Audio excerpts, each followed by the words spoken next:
بسم الله الرحمن الرحيم.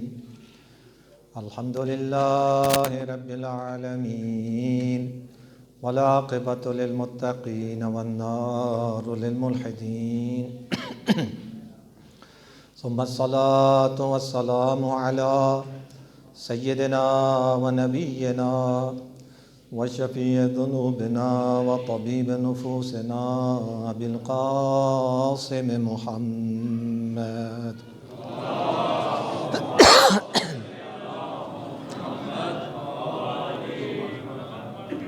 وعلى آله الطيبين الطاهرين المعصومين المظلومين، سيما بقية الله في الأرضين، روحي وأرواح العالمين لتراب مقدمه الفداء، وعلى جده مولى الكونين أبي عبد الله الحسين، ورحمة الله وبركاته على شيعتهم ومحبيهم ومتبعيهم، ولعنة الله على أعدائهم وغاصبي حقوقهم ومنكري فضائلهم. أما بعد، فقد قال رسول الله صلى الله عليه وآله وسلم: فاطمة بضعة مني، فمن أغضبها فقد أغضبني. صلوات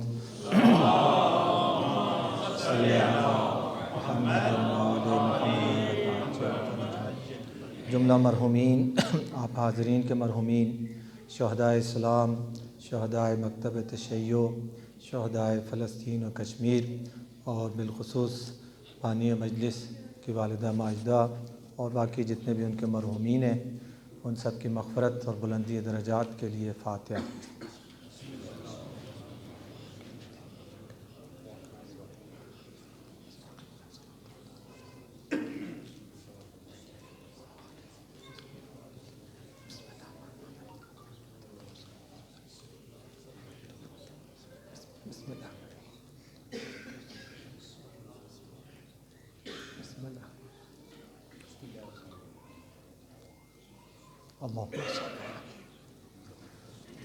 اللهم اغفر للمؤمنين والمؤمنات والمسلمين والمسلمات الأحياء منهم والأموات وأعوذ بلند صلوات۔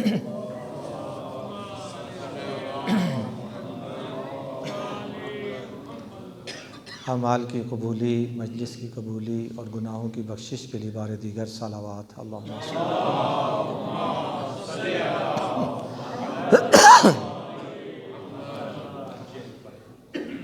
جملہ مرحومین، آپ حاضرین کے مرحومین، شہدائے اسلام، شہدائے مکتب تشیع، سب کی مغفرت اور بلندی درجات کے لیے ایک بار پھر صلوات۔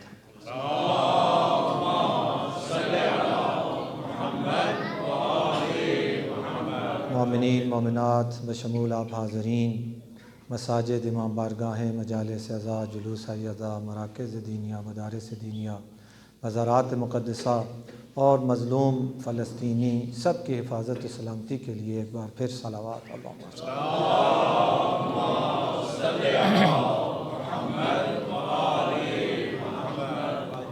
دعاؤں کی قبولیت کے لیے اور پریشانیوں کے رفع دفع کے لیے بار دیگر صلوات۔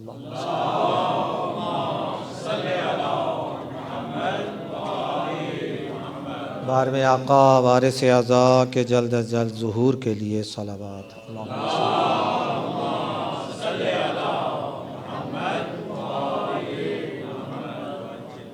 آپ تمام محبان سیدہ کی خدمت میں تعزیت اور تسلیت پیش کرتا ہوں۔ آپ کی خدمت میں ایک مشہور و معروف حدیث میں دیکھ رہا تھا، یعنی یہ ہمارے برادران اہل سنت کے ہاں بھی اس کو تواتر کا درجہ حاصل ہے، اور مکتب تشیع میں بھی اس کو تواتر کا درجہ حاصل ہے۔ یعنی اس کو ہم کہہ سکتے ہیں کہ عالم اسلام کی یہ ان احادیث میں سے ہے جس پر سب محدثین کا اتفاق ہے، متفق علیہ حدیث ہے۔ صحیح بخاری میں 2 بار یہ روایت نقل ہوئی ہے، صحیح مسلم میں بھی یہ روایت موجود ہے، اور ہماری کتب میں تو خیر ہے ہی۔ تو اس لیے معتبر ترین احادیث میں سے جس حدیث کو شمار کیا جا سکتا ہے وہ حدیث ہے کہ فاطمہ تو بضعۃ منی فمن اغضبہا اغضبنی، فاطمہ میرا ٹکڑا ہے، میرا جز ہے، جس نے صلوات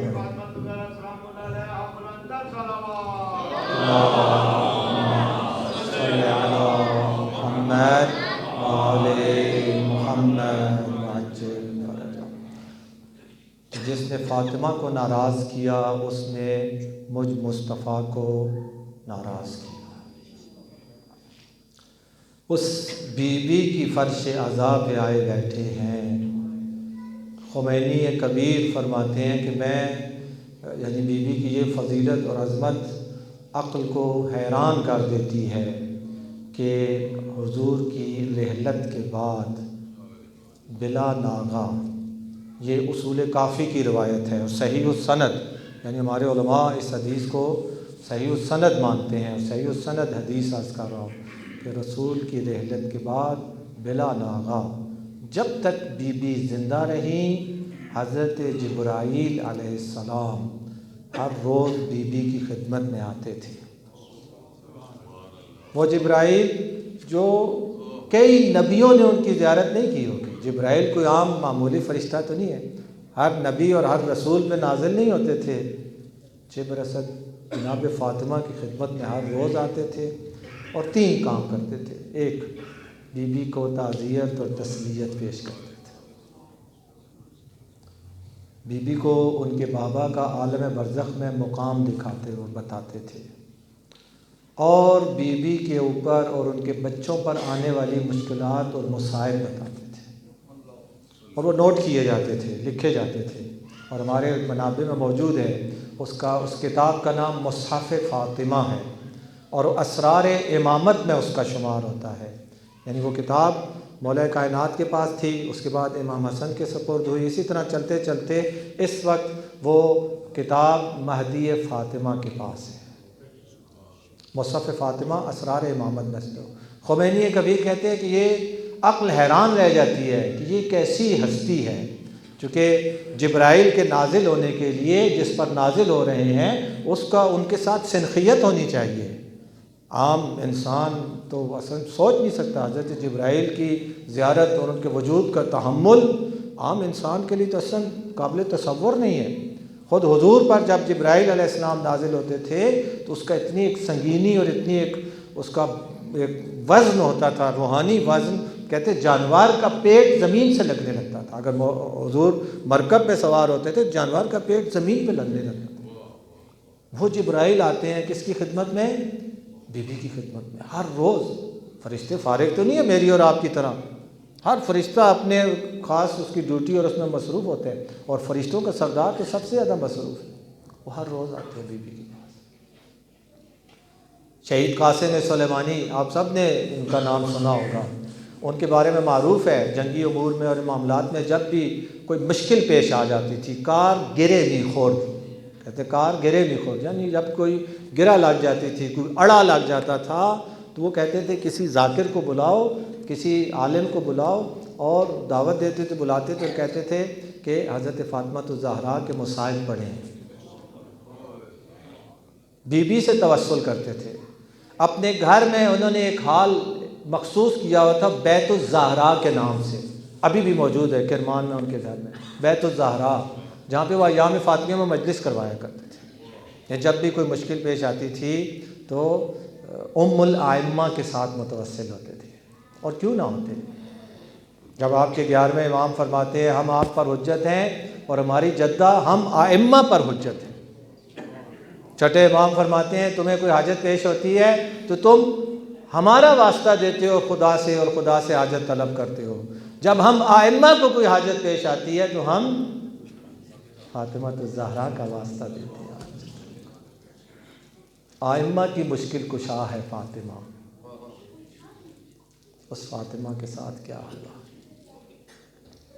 ختمی مرتبہ معراج پہ گئے، بہت ساری معراج حضور کو نصیب ہوئی، تو ایک معراج پہ یہ واقعہ ملتا ہے کہ خدا تعالیٰ نے کہا اے میرے حبیب میں اختبرتک علی ثلاث، 3 آزمائشوں میں تمہیں آزماؤں گا۔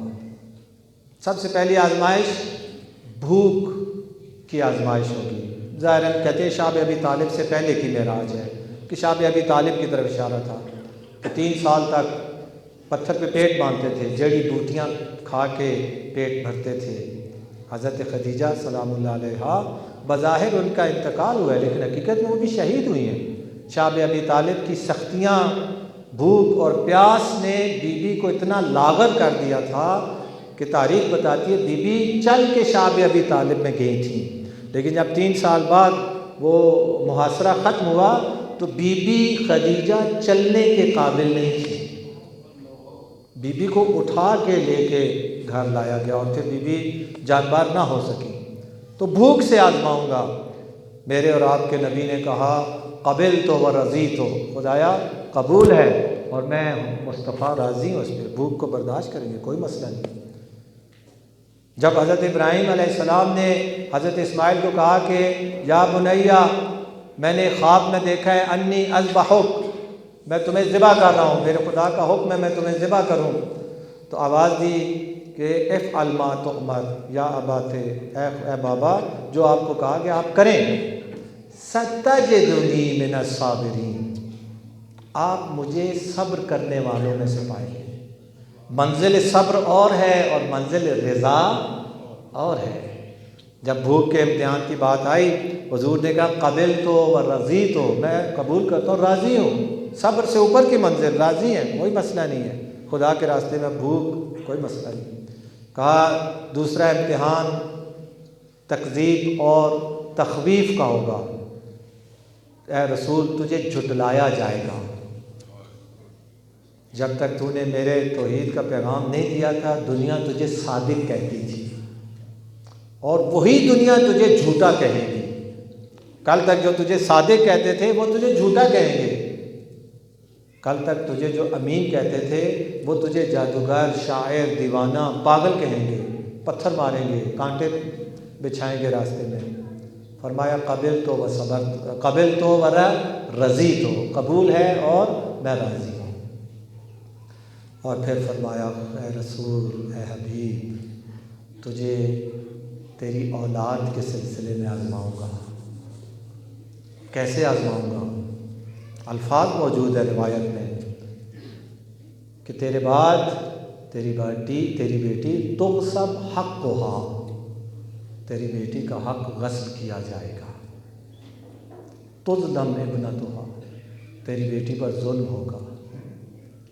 تضرب، تیری بیٹی کا حق غصب ہوگا، تیری بیٹی پہ ظلم ہوگا، اور اس کے بعد تیسرا کہ تضرب وہی حامل، اللہ اکبر، میری زبان میرا ساتھ نہیں دیتی، تضرب مارا جائے گا، وہی حامل، اور تیری بیٹی کے شکم میں سخت محسن ہوگا۔ تاریخ کہتی ہے، روایت کہتی ہے، جب یہ جملے سنے تو جس طرح آپ کی حالت تبدیل ہو گئی اسی طرح نبی کی حالت بھی تبدیل، اس طرح نہیں بلکہ اس سے کئی گنا اوپر۔ لیکن جملے تبدیل نہیں ہوئے، قبلت و رضیت کہا، لیکن ایک ساتھ جملے کا اضافہ کیا، پہلے نہیں کہا تھا، پہلے صرف کہتے تھے قبلت و رضیت، دوسری مرتبہ بھی کہا قبلت و رضیت، لیکن جب اس تیسرے امتحان کی باری آئی تو میرے اور آپ کے نبی حبیب کبریا نے کہا قبلت و رضیت، انا للہ و انا الیہ۔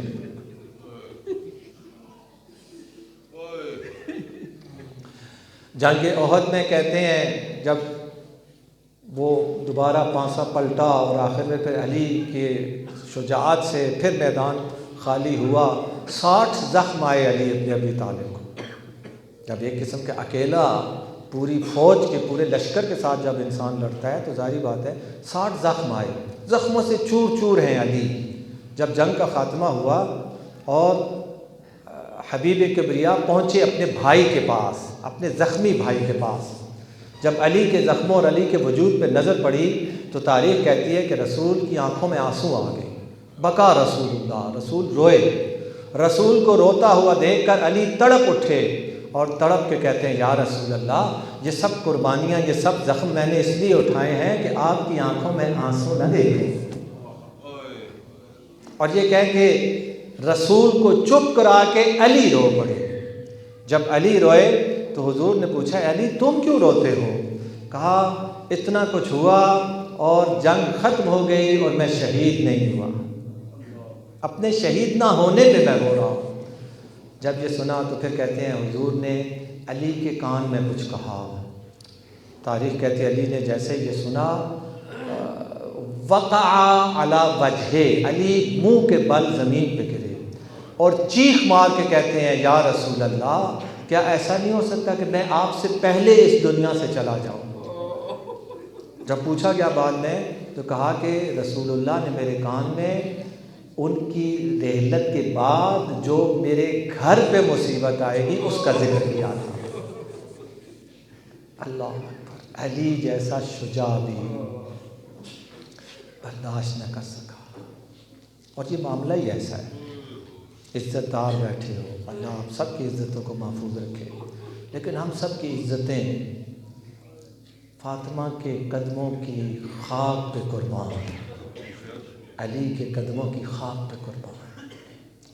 یہ فارسی میں مشہور تھا، اول مظلوم عالم علی کو کہتے تھے. اول مظلوم عالم، یہ دنیا کا سب سے بڑا مظلوم. بہت عرصہ ہم سنتے رہے، میں سمجھا شاید مثلا علماء نے یا ذاکرین نے مثلا، لیکن بعد میں جب زیارات کی توفیق ہوئی تو دیکھا کہ علی کی ایک زیارت میں امام معصوم کہتے ہیں. یہ جملہ امام معصوم کا ہے، سلام ہو اس پر جو کائنات کا سب سے بڑا مظلوم ہے. سلام ہو اس پر جو کائنات کا سب سے بڑا مظلوم. بہت مشکل ہے، ہم تصور نہیں کر سکتے ہم کیا اور ہماری غیرت کیا. جس طرح ہم ایک اللہ کی چھوٹی سی مخلوق ہے، اسی طرح ہماری غیرت بھی ہماری ظرفیت کے مطابق کیا غیرت ہے ہمارے ہم کیا غیرت مانتے ہیں.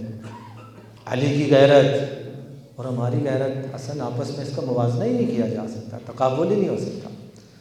تو جو چیز ہم سے برداشت نہیں ہوتی، کسی غیر مسلم محقق نے یہ لکھا ہے، غیر مسلم محقق نے لکھا ہے علی کا معجزہ در خیبر اکھاڑنا نہیں ہے، علی کا معجزہ عمرو ابن ود کو جہنم واصل کرنا نہیں ہے، علی کا معجزہ احد کے میدان کو دشمنوں کے لشکر سے خالی کرانا نہیں ہے. وہ تو علی کے بائیں ہاتھ کا کھیل ہے. علی سے بڑا شجاع کون ہے؟ علی یہ کام نہیں کرے گا تو کون کرے گا؟ علی کا معجزہ علی کا صبر ہے. علی کا معجزہ علی کا صبر ہے. کس طرح سے میرے مولا نے وہ صبر کیا. آج اگر آپ اپنے دلوں کو لے چلیں اس 11 ہجری اور محلہ بنی ہاشم میں، ان دنوں علی کے گھر کی کیا حالت ہے. اہل و عیال والے بیٹھے ہیں، گھر میں زوجہ اور ماں اگر وہ بستر پہ ہو، گھر کا سارا نظام درم بھرم ہو جاتا ہے. اور جس ماں کے چھوٹے چھوٹے بچے ہوں، 9 سال کا حسن، 8 سال کا حسین، 5 سال کی زینب اور 3 سال کی ام کلثوم.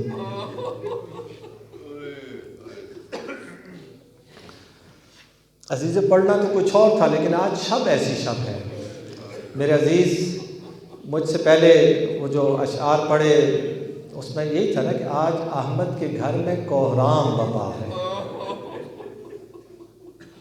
کون فاطمہ ہے کہ جب بھی حضور کی محفل میں آتی قام الیہا، حضور لپک کے فاطمہ کی طرف جاتے، دوڑ کے فاطمہ کی طرف جاتے، قبل یدیہا، فاطمہ کے ہاتھوں کے بوسے لیتے، ان کو خوش آمدید کہتے، اجلسہا مجلسہ، ان کو لا کے اپنی جگہ پہ بٹھایا کرتے تھے.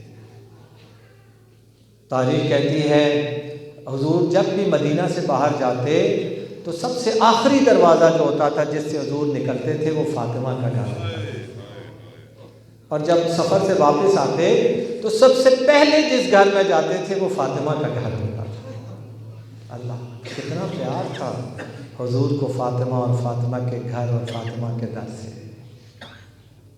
آیہ تطہیر کے نزول کے بعد جب تک حضور زندہ رہے، تاریخ کہتی ہے کہ ہر روز بلا ناغہ صبح و شام آتے تھے در فاطمہ پہ اور کہتے تھے السلام علیکم یا اہل بیت النبوہ، اور دنیا والو جان لو مجھ محمد کے اہل بیت کا در یہ در فاطمہ ہے، مجھ محمد کے اہل بیت کا در در فاطمہ ہے۔ جب رسول کا وقت آخر تھا تو رسول کی آنکھ لگ گئی، تکلیف میں تھے، درد کی شدت تھی، آنکھ لگ گئی، دق الباب ہوا، بی دو عالم دروازے پر گئیں، پوچھا کون ہے؟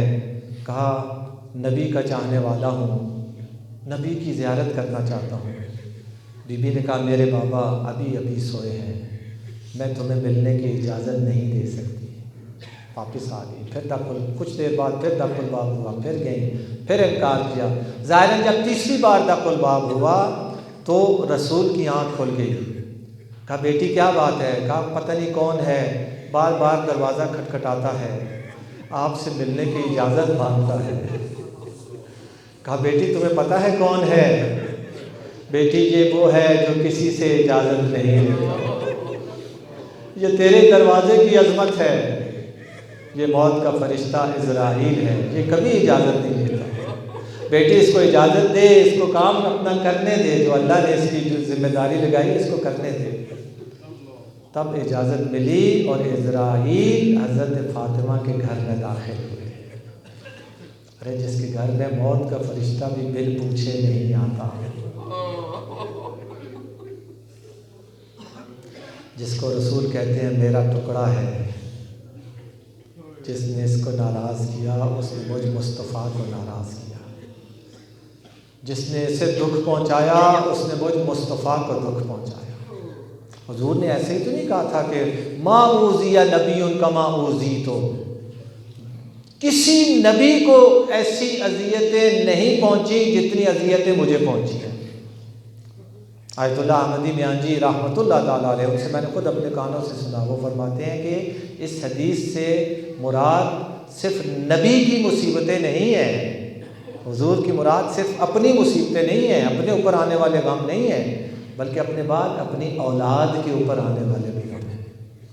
اور اولاد میں سب سے عزیز ہے حضور کو فاطمہ، جس کو کہا تھا انت ام ابیہا، اے فاطمہ تو مجھ سے میری اس طرح سے خدمت کرتی ہے جیسے ماں بیٹے کی کا خیال رکھتی ہے، تو اپنے بابا کی بھی ماں ہے۔ ام ابیہا حضور نے خود لقب دیا اپنی بیٹی کو، کتنا خیال رکھتی تھی اپنے بابا کا۔ جنگ خندق میں بیٹی کو پتہ ہوتا ہے، گھر سے 2 روٹیاں لے کر گئیں اور بابا کو جا کے دیں کھانے کے لیے، تو بابا نے کہا، حضور نے کہا کہ بیٹی 2 دن سے تیرے بابا نے کچھ نہیں کھایا تھا۔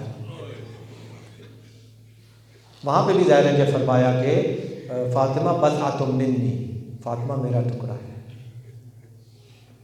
کس کس جگہ پہ خیال نہیں رکھا، ہر جگہ پہ رسول کی لاج رکھی۔ جب علی کا رشتہ آیا، پہلے بھی بہت سارے رشتے آتے رہے، لیکن حضور کبھی ان رشتوں کو گھر لے کر نہیں آئے، باہر ہی کہہ دیتے تھے کہ فاطمہ کا امر اللہ کے ہاتھ میں ہے۔ اور پھر ایک رشتہ ایسا آیا کہ حضور اس رشتے کو گھر لے کر آئے، اس پیغام کو گھر لے کر آئے اور کہا کہ بیٹی فاطمہ تمہارے لیے ایک رشتہ آیا ہے، اور وہ رشتہ میرے ابن عم کا ہے، علی ابن ابی طالب کا ہے، تمہاری کیا رائے ہے اس میں؟ آواز دی ارضی اللہ و رسولہ، کیا اس رشتے پر اللہ اور اس کا رسول راضی ہے؟ کنیز خدا اسے کہتے ہیں۔ زندگی کا فیصلہ ہے، زندگی کا فیصلہ ہے، اور اس میں بھی اپنی کوئی منشا، کوئی آرزو، کوئی تمنا نہیں ہے۔ ہمارے ہوتے ہیں لڑکا کیا کرتا ہے، تعلیم کتنی ہے، گھر اپنا نہیں ہے، والدین ہیں نہیں ہے، بہن بھائی کتنے ہیں، 1000 قسم کے سوال اور تحقیق ہوتی ہے۔ ایک ہی سوال کیا، رضی اللہ و رسولہ، کیا اللہ اور اس کا رسول راضی ہے؟ فرمایا رضی اللہ و رسولہ، اللہ بھی اس رشتے پر راضی ہے اور رسول بھی اس رشتے پہ راضی ہے۔ فرمایا رضیت بما رضی اللہ و رسولہ، بس جس رشتے پہ اللہ اور اس کا رسول راضی ہے اس رشتے پہ بطول بھی راضی ہے۔ زندگی کی بنیاد ہی اللہ کی رضا پہ رکھی۔ شادی کا فیصلہ زندگی کا فیصلہ ہوتا ہے۔ یہ میرے جوان بچوں اور جوان بچیوں کے لیے سیرت ہے جناب فاطمہ الزہرا کی۔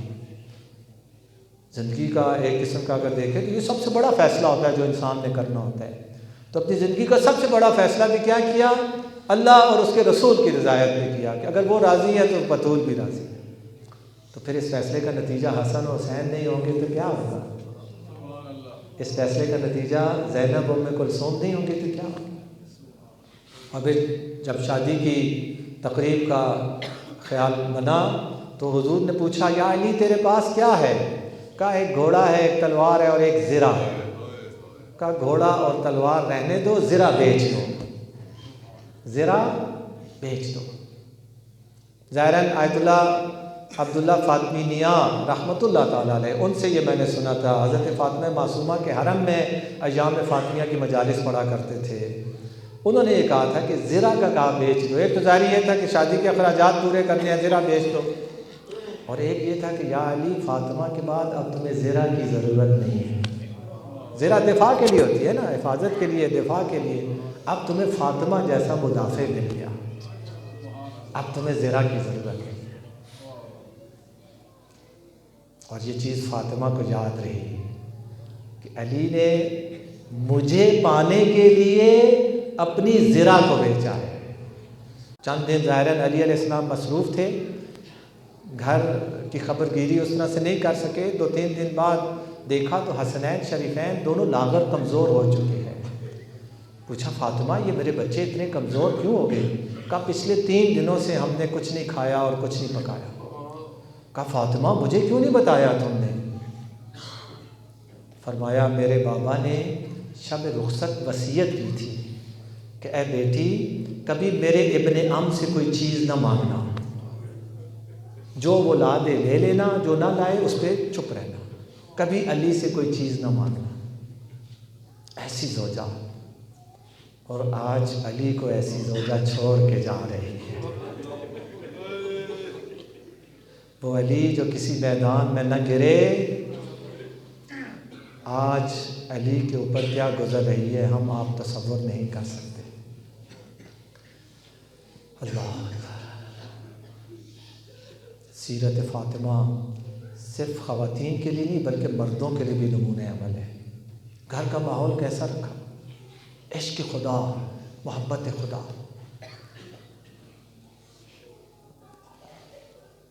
مفاتیح میں بھی موجود ہے۔ جب ماہ مبارک میں 23 کی رات آتی تو عصر کے وقت بچوں کو کہتی سو جاؤ، آرام کر لو، آج رات جاگنے کی رات ہے، آج رات اپنے رب کے ساتھ مناجات کی رات ہے۔ اور جب سورج غروب ہوتا تو بسترے طے کر کے رکھ دیتی تھی، کہتی آج کوئی گھر میں سوئے گا نہیں، یعنی بچوں کو بھی لے کے خدا کی بارگاہ میں حاضر ہو جاتی۔ ایک بار اسی طرح مولا کائنات گھر تشریف لائے تو دیکھا فاطمہ کے چہرے پہ کمزوری کے آثار ہیں۔ کہا بیوی آپ اتنی کمزور کیوں ہوئی ہیں؟ یہ جو میں عرض کر رہا ہوں یہ فقر و فاقہ یہ شادی کے بعد شروع کے چند سالوں تک تھا۔ بعد میں جب خیبر اور یہ سارے سلسلے فتوحات ہوئیں اور پھر باغ فدق بھی آ گیا تو اس کے بعد حالات ایسے نہیں تھے، شروع میں یہ حالات تھے، غربت تھی۔ تو کہا یہی شاید 2 دن سے خود کچھ نہیں کھایا، بچوں کو کھلاتی رہی، خود کچھ نہیں کھایا۔ تو مولا نے کہا کہ خدا سے مانگ لیا ہوتا، خدا سے دعا کی ہوتی۔ کہا یا علی جب خدا کی بارگاہ میں جاتی ہوں تو میں اور میری خواہشیں اور میری آرزوئیں سب مجھے بھول جاتی ہیں، پھر صرف خدا یاد رہتا ہے۔ بطول کا مطلب کیا ہے؟ بطول کا مطلب ہے سب سے کٹ کر خدا کا ہو جانا۔ بطول اس کو کہتے ہیں جو سب سے کٹ کر خدا کا ہو جائے۔ خدا کی بارگاہ میں جاتی ہوں تو اپنے آپ کو بھی فراموش کر دیتی ہوں اور اپنی حاجتوں کو بھی فراموش کر دیتی ہوں، بھول جاتی ہوں۔ کئی دفعہ ہوتا ہے عالم معرفت جانتے ہیں جب مولا حسین کی زری پہ پہنچتے ہیں بہت کچھ دل میں ہوتا ہے، یہ مانگیں گے، یہ کہیں گے، یہ جب زری کے سامنے پہنچتے ہیں، زری پہ نظر پڑتی ہے، انسان سب کچھ بھول جاتا ہے، دعائیں حاجتیں کیا تھی کچھ نہیں، سب کچھ بھول جاتا ہے۔ اور بیوی تو بیوی ہیں، خدا کی محبت، خدا کی رضا ہمیشہ ساتھ۔ ایک بار حضور بیوی کے گھر تشریف لائے، دیکھا ایک ہاتھ سے چکی چلا رہی ہیں، دوسرے ہاتھ سے بچے کو گود میں لے کے اس کو جھولا جھلا رہی ہیں اور ساتھ قرآن کی تلاوت بھی کر رہی ہیں۔ روایت میں جب حضور نے اپنی بیٹی کی غربت کا یہ عالم دیکھا تو حضور کی آنکھوں میں آنسو آ گئے، حضور رو پڑے۔ جب اپنے بابا کو روتا ہوا دیکھا تو فاطمہ سے برداشت نہ ہو سکا، فوراً کہتی الحمدللہ علی آلائے والشکر علی نعمائے۔ بابا آپ کیوں روتے ہیں، آپ کیوں پریشان ہوتے ہیں؟ میں تو خدا کا شکر بجا لاتی ہوں، میں خدا کی ان نعمتوں پر شاکر ہوں اور خدا کی حمد بجا لاتی ہوں، میں تو بڑی خوش ہوں اپنے ان حالات کے اوپر۔ کس طرح سے راضی تھی رضائے خدا پہ وہ بی بی جو سراپا خیر تھیں۔ شب جمعہ ساری رات ہمسایوں کے لیے اور دوسروں کے لیے دعا مانگ رہی ہیں۔ حسن مجتبیٰ پوچھتے ہیں اے اماں جان آپ سب کے لیے دعا مانگ رہی ہیں، ہمارے لیے کیوں نہیں؟ کہا الجار ثم الدار، پہلے ہمسائے پھر گھر والے۔ اسماء بنت امیس کہتی ہیں انہیں آج کل کی یہ بات ہے کہ میں نے دیکھا بی بی پہ نحیفی کا عالم تھا لیکن لب ہل رہے تھے، میں نے کان قریب کیے سنوں شاید مجھے کچھ کہہ رہی ہیں، کیا کہہ رہی ہیں؟ جب میں نے کان قریب کیے تو میں نے سنا کہ بی بی فرما رہی تھیں یا حی یا قیوم اغفر لعصاۃ امت جدی، اے حی و قیوم خدا میرے بابا کی امت کے گناہ گاروں کو بخش دے، میرے بابا کی امت کے گناہ گاروں کو بخش دے۔ قیامت میں بھی تو یہی ہوگا نا، قیامت میں بھی خود حضور کی یہ حدیث ہے، ہمارے منابع میں مفصل یہ حدیث آئی ہے، تو بی بی کس شان کے ساتھ عالم محشر میں آئیں گی اور کیا ان کو درجہ وہاں پہ عطا ہوگا، کیا گفتگو ہوگی، اور آخر میں خداوند متعال کی طرف سے آواز آئے گی کہ سلی حاجتک یا فاطمہ، اے فاطمہ مانگ جو مانگتی ہے، تو آواز دیں گے یا رب شیعتی، یا رب شیعتی، اے اللہ میرے شیعوں کو بخش دے۔ خدا کہے گا قد غفرت لہم سلی حاجتک، اور کیا مانگتی ہو، ان کو بخش دیا۔ کہیں گے شیعت ولدی، میری اولاد کے شیعہ، خدا کہے گا غفرت لہم، انہیں بھی بخش دیا۔ کہیں گی سلی حاجتک، اپنی اور کیا مانگنا ہے، کہا شیعت شیعتی، میرے شیعوں کے شیعہ۔ خدا تعالیٰ کہے گا انطلقی یا فاطمہ، اے فاطمہ اٹھو، پھر اس لیے معاشر تمہارے سامنے ہے، جس جس کو چاہتی ہو، جس جس کو چاہتی ہو اپنے ساتھ لے چلو۔ اس وقت حضور فرماتے ہیں یود الخلائق، اس وقت عالم معاشر میں جتنے بھی مرد و زن ہوں گے سب، یعنی آدم سے خاتم اور خاتم سے قیامت تک جتنی بنی نوع بشریت آئی ہوگی ساری اس وقت جو وہاں عالم معاشر میں اکٹھی ہوگی، یود الخلائق، وہ تمام مخلوقات، تمام خلائق یودو یعنی دل کی اتھاہ گہرائیوں سے پکاریں گے، چاہیں گے، کیا چاہیں گے؟ انہم کانوا فاطمیین، اے کاش ہم فاطمی ہوتے، اے کاش ہم فاطمی ہوتے۔ الحمدللہ آج جو آپ اس فرش عزا پہ آئے بیٹھے ہیں، یہ آپ کی طرف سے دلیل ہے اس چیز کی کہ آپ فاطمی ہیں، آپ فاطمہ کو یاد کرنے والے ہیں۔ یود الخلائق، اس وقت پوری دنیا کی، پوری کائنات کی یہ خواہش ہوگی کہ ہم فاطمہ کے دامن سے متمسک ہوتے ہیں، ہم فاطمہ کی اولاد کے چاہنے والے ہوتے ہیں، ہم فاطمہ کا غم منانے والے ہوتے ہیں، ہم فاطمہ کی یاد زندہ کرنے والے ہوتے ہیں۔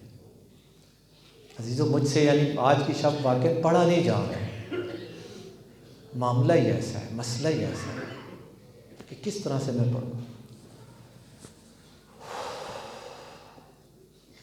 میں نے پہلے بھی ایک بار عرض کیا، پھر عرض کرتا ہوں، اگر ہم اپنے دلوں کو لے چلیں، دل جا سکتے ہیں محلہ بنی ہاشم میں، آئیے اس دروازے پہ چلتے ہیں، بلکہ یوں کہوں آئیے اس جلے ہوئے دروازے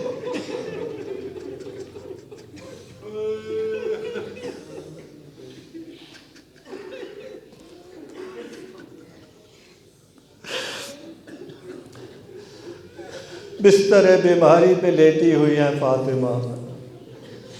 علی علیہ السلام کی مختلف ملاقاتیں ہیں، مختلف جملات نقل ہوئے ہیں، انہی میں سے ایک میں یہ ہے کہ علی علیہ السلام جب آتے ہیں دیکھتے ہیں فاطمہ آنکھیں بند کر کے لیٹی ہوئی ہیں، علی کی آواز آتی ہے، اپنے دل کے کانوں سے سنے، کلمینی یا فاطمہ انا ابن عمک علی ابن ابی طالب۔ اے فاطمہ آنکھیں کھولو، مجھ سے بات کرو، میں علی ابن ابی طالب ہوں۔ تاریخ میں ملتا ہے فتحت عینیہ، ہاں فاطمہ نے اپنی آنکھیں کھولیں، بستر پہ لیٹی ہوئی تھی، علی جھک کے فاطمہ سے بات کر رہے تھے۔ جب علی کے چہرے پہ نظر پڑی فبکت و بکا علی ابن ابی طالب، فاطمہ بھی روئیں، علی بھی روئے، آواز دی یا علی یا علی ما وجدتنی کاذبۃ و خائنۃ ولا خالفت امرک۔ اے علی، جتنا عرصہ میں آپ کے ساتھ رہی میں نے کبھی آپ سے جھوٹ نہیں بولا، میں نے کبھی آپ کے ساتھ خیانت نہیں کی، میں نے کبھی آپ کے حکم کی نافرمانی نہیں کی۔ علی نے یہ سننا، علی رو پڑے، رو کے کہتے ہیں فاطمہ آپ ایسی باتیں کیوں کرتی ہیں؟ آپ فاطمہ کو جا اور جھوٹ کو جا، فاطمہ کو جا اور خیانت کو جا۔ فاطمہ کہتی ہیں یا علی میں کچھ وصیتیں کرنا چاہتی ہوں، میری کچھ وصیتیں ہیں۔ کہا بی بی فرمائیے۔ کہتی ہیں اے علی جب میں اس دنیا سے چلی جاؤں لا تنسانی، مجھے بھلا نہ دینا۔ علی نے سنا، علی کی چیخ نکل گئی۔ علی رو کے کہتے ہیں فاطمہ میں آپ کو کیسے بھلا سکتا ہوں؟ تاریخ بتاتی ہے جنگ صفین میں فاطمہ کی شہادت کے 30 سال بعد جنگ صفین میں کسی کہنے والے نے علی کو کہا یا علی آپ اپنی داڑھی کو خضاب کیوں نہیں کرتے، آپ اپنی داڑھی کو کالا رنگ کیوں نہیں کرتے؟ آواز دی تمہیں نہیں پتا میں عزادار فاطمہ ہوں۔ 30 سال بعد بھی علی نے فاطمہ کو نہیں بھلایا۔ اے علی مجھے فراموش نہ کرنا، مجھے دفن کرنے کے بعد میری قبر پہ آتے جاتے رہنا، مجھے دفن کرنے کے بعد میری قبر پہ قرآن کی تلاوت کرنا، ناطق قرآن کی زبان سے سامع قرآن کی تلاوت مجھے بہت اچھی لگتی ہے۔ اور اس کے بعد فرمایا یا علی ابکی لی والیتاما، اے علی مجھ پہ بھی گریہ کرنا اور میرے یتیم بچوں پہ بھی گریہ کرنا۔ اے علی میرے بعد میرے یتیموں کا خیال رکھنا۔ اے علی خاص طور پر میرے اس بیٹے کا خیال رکھنا جو نہر فرات کے کنارے پیاسا ذبح کیا جائے گا۔ علی زاروں قطار رو رہے ہیں، علی سے فاطمہ جانے کی باتیں کر رہی ہیں۔ علی یہی کہتے ہیں فاطمہ ایسی باتیں نہ کریں، مجھ سے آپ کی جدائی برداشت نہ ہوگی۔ علی کے لیے یہ منظر بہت ہی کربناک ہے۔ عزیزو علی نے اپنے بابا ابو طالب کا غم دیکھا، علی نے اپنی ماں فاطمہ بنت اسد کی موت کو برداشت کیا۔ تاریخ میں ملتا ہے جب علی کی ماں اس دنیا سے گئی، علی اپنا سر پیٹ کے بعد ماں کا نوحہ پڑھ رہے تھے۔ رسول خدا آگے بڑھے، کہا علی فاطمہ صرف تمہاری ماں نہیں بلکہ میری بھی ماں تھی۔ حضور نے علی کو دلاسا دیا۔ جعفر ابن ابی طالب کی شہادت بھی علی کے لیے بڑی سخت تھی۔ علی کا وہ مشہور جملہ انفسم ظہری، اے جعفر آپ کے جانے نے علی کی کمر کو توڑ دیا، لیکن رسول خدا نے سہارا دیا۔ علی وہ غم بھی سہ گئے، اور پھر وہ وقت بھی آیا جب رسول کی شہادت اور رحلت کی خبر آئی۔ علی کے لیے یہ غم ناقابل برداشت تھا، لیکن فاطمہ نے علی کو سہارا دیا، علی نے فاطمہ کو سہارا دیا۔ لیکن اب وہ جا رہی ہے جس کے بعد علی کہتے ہیں فاطمہ آپ کے جانے کے بعد میرا غم گسار کون ہوگا؟ میرا غم گسار کون ہوگا؟ یہی وجہ ہے کہ جب علی محراب عبادت میں تھے، مسجد النبوی میں تھے، اور یہ خبر آئی کہ علی جلدی آؤ فاطمہ رخصت ہو گئی، مقتل کہتا ہے فوقع علی وجہی علی الارض، علی منہ کے بل زمین پہ گر گئے۔ علی لعنت اللہ علی القوم الظالمین۔